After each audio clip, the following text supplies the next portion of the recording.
Paris was not ready. Nobody was ready for a 20-year-old girl from the Philippines to cause thousands of people to completely lose their minds at a Roland Garros practice court.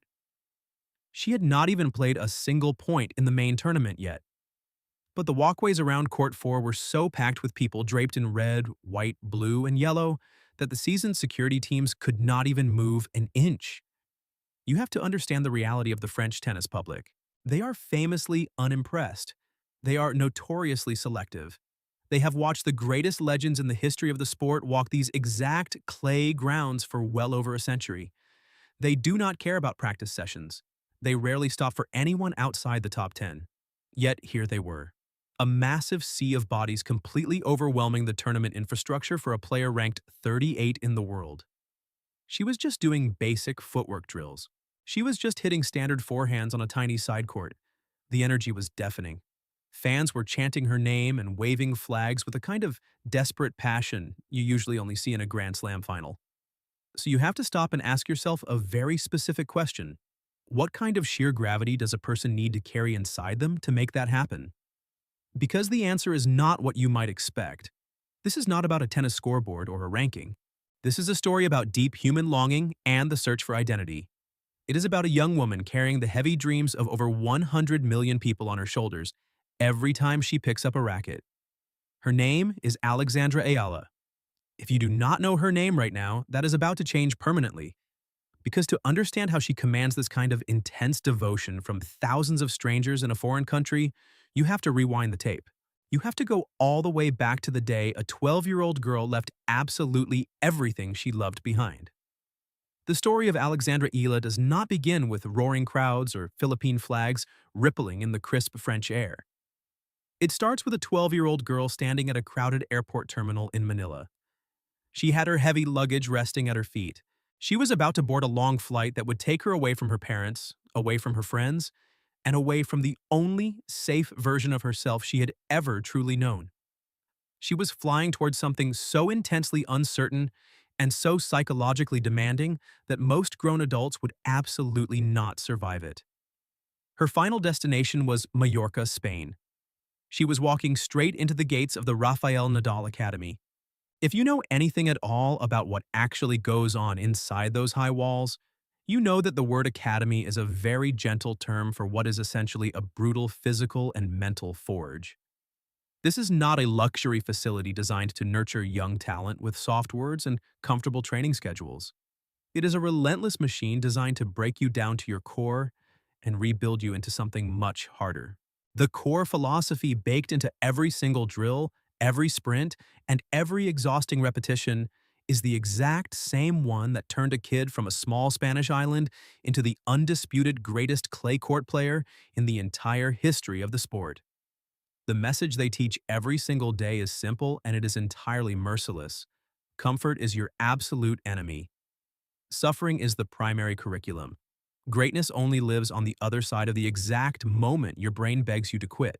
They push you until your lungs burn and your legs shake violently. They demand absolute perfection in the thick red dirt. You have to pause and visualize a 12-year-old girl walking into that incredibly intense environment. She was intensely homesick. She was thousands of miles away from her mother and the comforting sounds of her home city. She was completely disoriented in a foreign culture where she had to navigate a new language and a totally alien way of living. Most kids in that scenario would crack within the first month. But instead of breaking under the crushing weight of those expectations, she absorbed it all. She took every single piece of that daily suffering and made it her own personal fuel.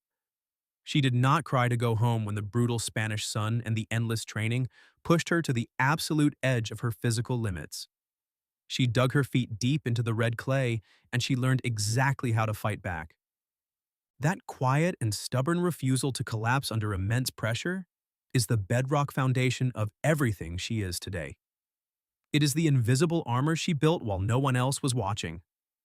Seeing a young child endure that kind of profound isolation just to chase a seemingly impossible dream triggers a very specific kind of empathy in all of us. If you feel that same deep connection to stories of raw human resilience and underdog victories, take a quick second to become a permanent part of our community right now so we can keep sharing these incredible journeys directly with you. because that quiet refusal to break under pressure was silently forging a monster on the court. And the entire professional tennis tour was about to find out exactly how lethal she could be when the stakes were highest. But carrying the hopes of over 100 million people comes with a crushing weight.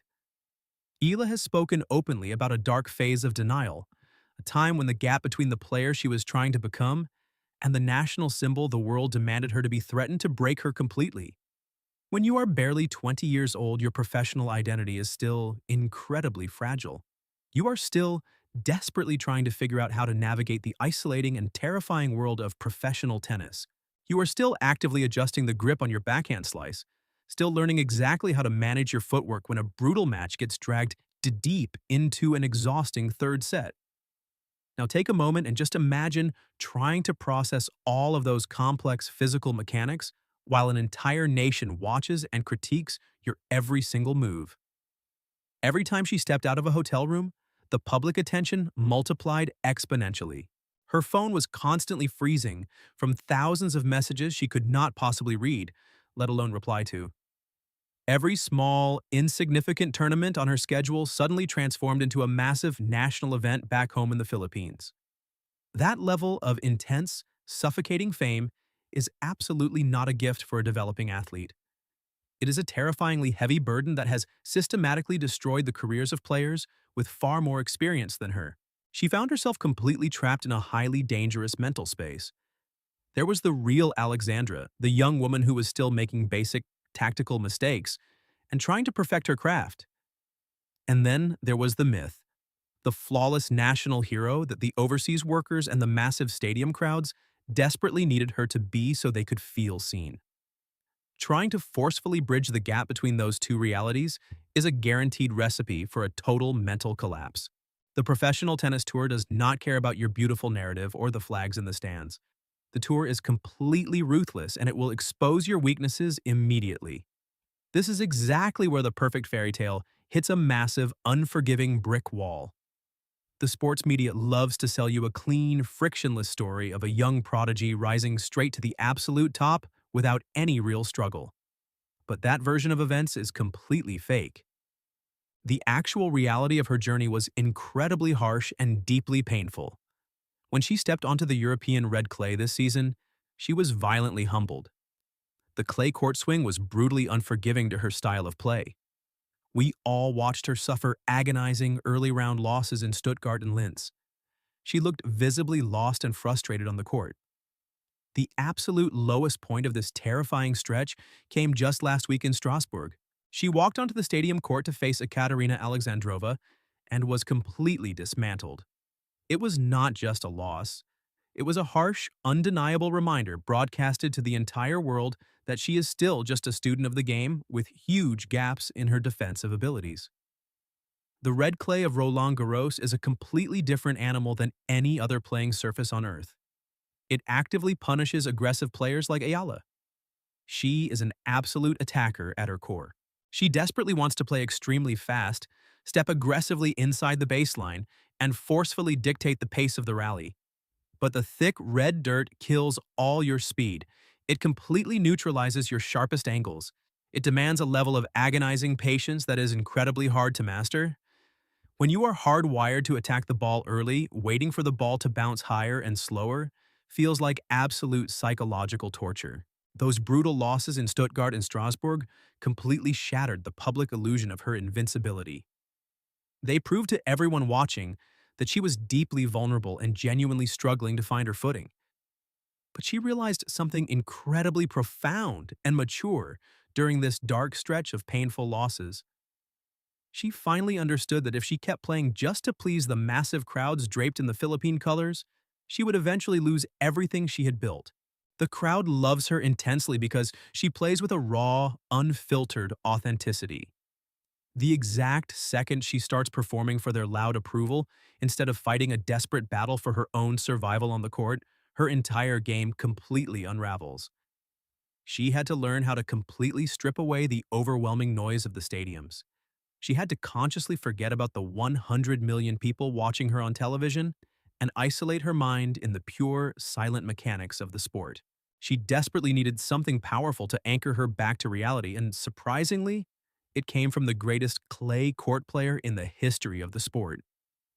Everything changed in Miami.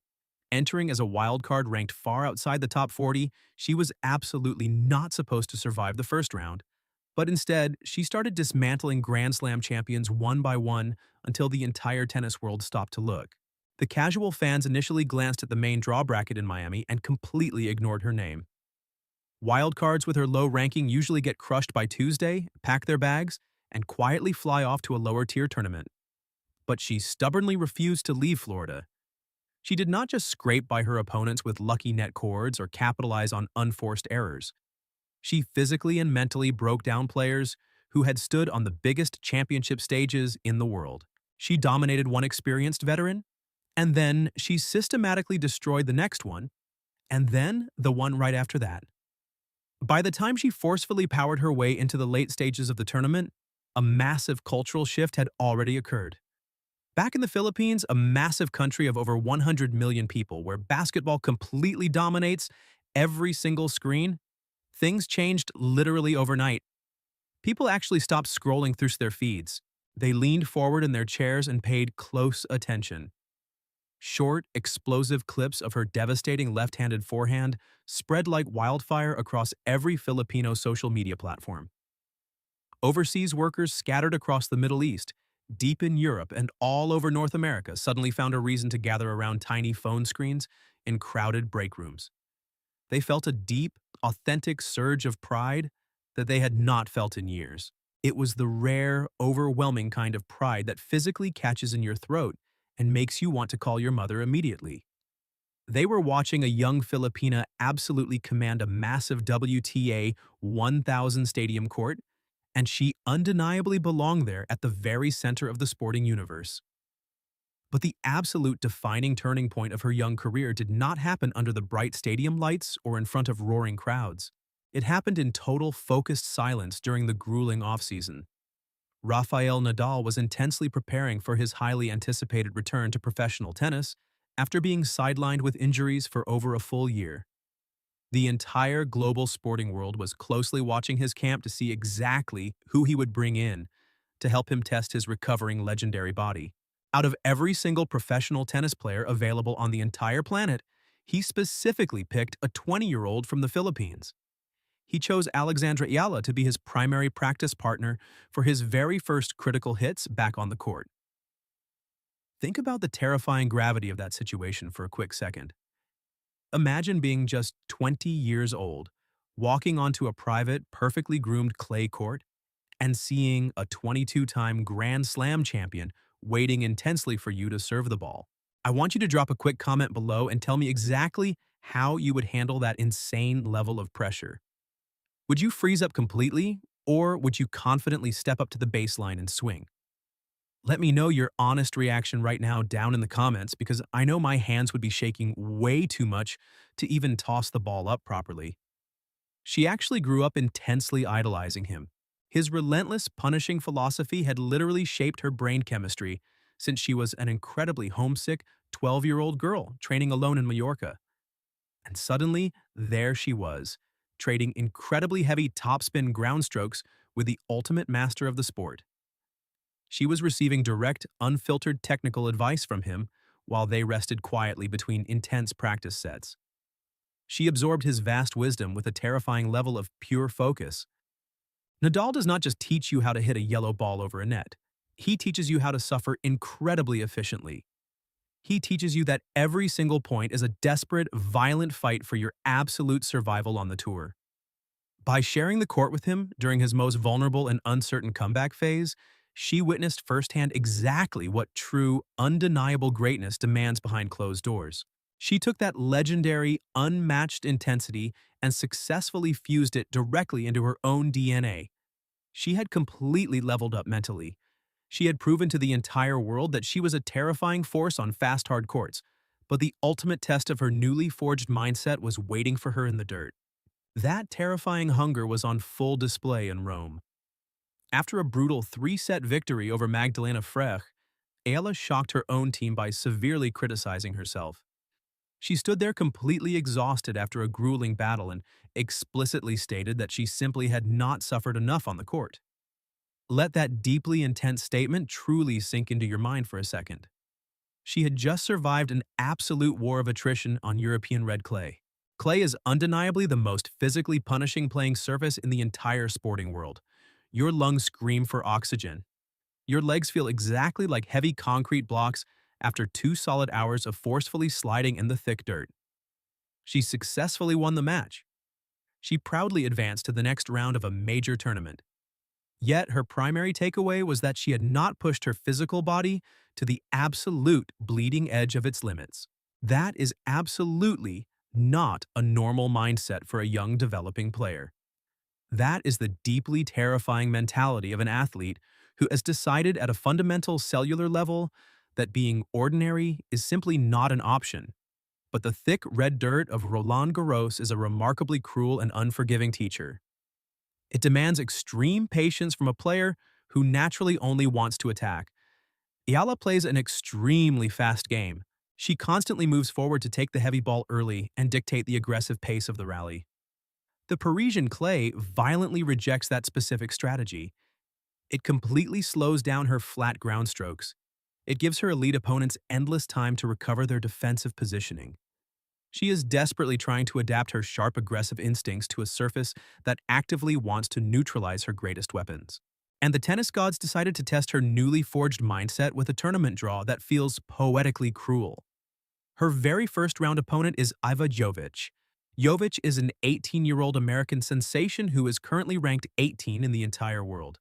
She is playing the absolute best tennis of her entire young life right now, after making massive tournament runs in Rome and Charleston.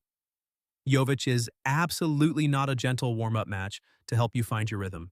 She is a massive and terrifying obstacle standing right in the doorway, but there is a massive twist to this specific matchup. They actually know each other extremely well. They played professional doubles together twice this very season. They reached a major tournament semifinal together in Auckland. They shared quiet moments courtside and navigated the terrifying world of the professional tour as close friends. Now they have to meet face-to-face across the net in singles at a major Grand Slam, with thousands of screaming fans watching their every single move.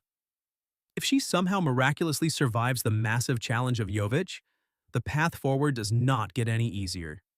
The bracket actively tightens like a heavy steel vise.